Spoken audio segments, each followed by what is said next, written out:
Hello and welcome back. In this lecture, I want to provide a demonstration for our previous challenge, which is printing the content of a file in reverse order. So you're going to need to understand the ftell method and the fseek method. Let's bring up code blocks and let's create a new project. And this project is going to be a console application. We're going to just name it print file contents in reverse. And we're going to first create our file that has some empty data in it because we need to read from it. So I'm going to go back to my downloads directory, which is where my code blocks projects are. And I'm going to go to the project that I just created, which is named whenever I just named it, which I forgot, and it's called print file contents. So it's right here.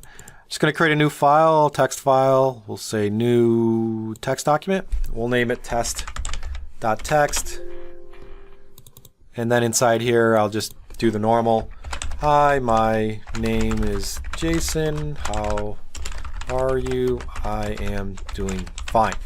And what this will do, I'll save it, and then we're gonna start printing out the end. So it should print out ENIF space GNIOD and so forth till it gets to the beginning. So we'll go back to code blocks, and we're going to need to include our standard IO because that contains all of our functions. We're going to create a constant. In this case, define.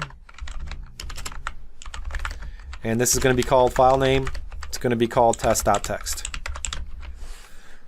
And I'm going to need to create my file pointer first. So all caps file star FP, and I'm going to set that equal to null, initialize it. And then I'm also going to create a couple counters and something to represent the what's returned from. I'm going to create a counter for my loop and then the count of the actual bytes that is returned from ftell. So I'm going to say int count equals 0, and then a loop control variable int I equals 0. Then I'm going to do my normal. I need to open up my file. I'm going to say fp equals fopen, and I'm going to pass in the file name, and I'm going to pass in read only, so just R. I'm going to make sure this is not null, so I'm going to say if fp equals null, then I'm just going to return a -1. Otherwise, I'm going to seek to the end of the file. So I want to do an fseek. Here I'm going to call the fseek function. This is going to change the position of where I'm pointing to. I'm going to pass in my file pointer. I'm going to pass in 0 for our second parameter. For the third parameter, I'm going to say seek to the end. So I'm going to use that constant seek end. And that's going to set my file pointer to the end of fp, which is test.txt. Once I'm to the end, I want to set my actual counter to what it's pointing to as ftell. So I want to get back where I am. So here I'm going to get the position of the file pointer. And the fseek actually changed the position. So it moves the file pointer to the end of the file. So I move it first and then I get the position. I can get the position using ftell. For ftell, it returns the position, so that's going to be stored in count, and I'm going to say count equals ftell, and then pass it in the file pointer. Once I have the position, I can then write a while loop that says go from the position, or the counter, which is I, my loop control variable, all the way to the end. So here I can say while I is less than count, because I want to basically read in everything from the end to the beginning. And so inside here, I want to say increment my I variable, and then I want to seek. I want to change where I'm moving to, so I want to say fseek, and I want to point to fp. I want to point to a -I because I'm going from the back to the beginning, and I want to say seek end. So -I is going to be so many bytes from the end. So first I was able to move to the end, and then I want to change my position so that I can start reading in each character. Once I've actually seeked to the end, then I can just print out the character, read in the character and print it out. So here I can just say %c, and then I can say fgetc and my file pointer. So again, what I'm doing here is on line 22, or line 19, first I'm moving my pointer to the end. Then I'm getting my counter, because that will tell me how long I have to read in each byte using ftell. Then my while loop is going to go from 0 all the way to count how many bytes I want to read in.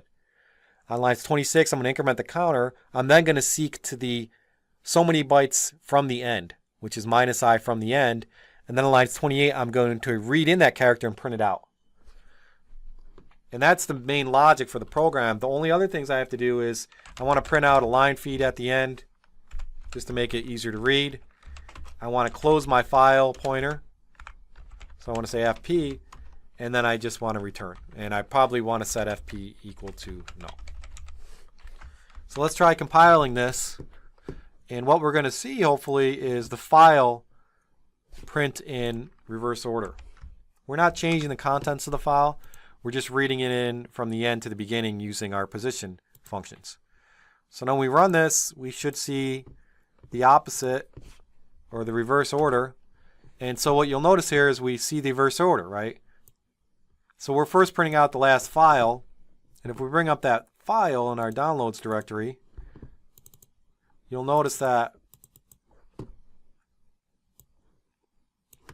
it's printing out as output, it's printing out ENIF space GNIOD and so forth.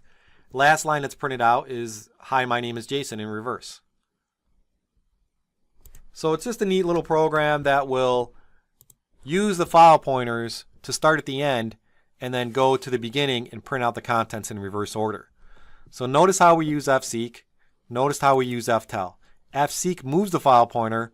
Ftell actually gets the number of bytes, where you are in the location of the file. So now you can use the count to go in reverse, and then again use -I to say how many bytes from the end, and fgetC with the file pointer. I'll provide this source code as a solution, and you can compare it and look at it and analyze it in more detail. Hope this helped. Thank you.